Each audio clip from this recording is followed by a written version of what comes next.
বন্ধুরা, এরকম একটা জিনিস তৈরি করছি, আপনারা এইভাবে করে খেয়ে দেখবেন, খুবই মজা। আমি একটা লাড্ডু তৈরি করব, তাই আমি আগে প্যানে একটু ঘি দিয়ে দিছি।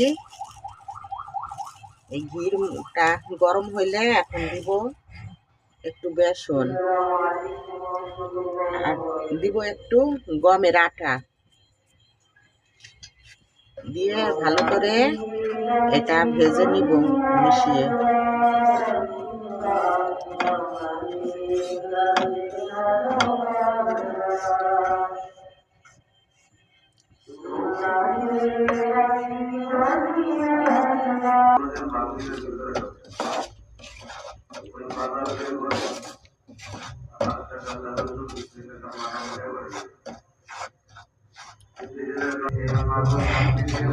বন্ধুরা, এখন আমার এই যে আটার বেসনটা ভাজা হয়ে গেছে ঘিতে, এখন আমি দিব গুড়।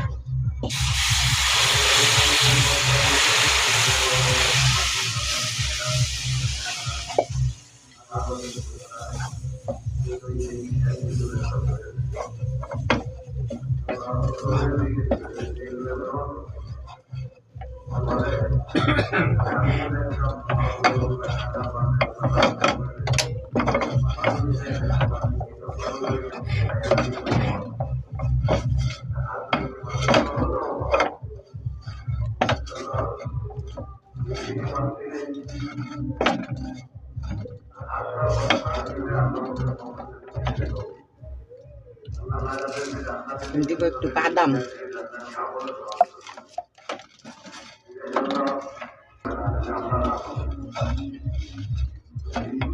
এখন হয়ে গেছে, এখন আমি নামিয়ে নিব।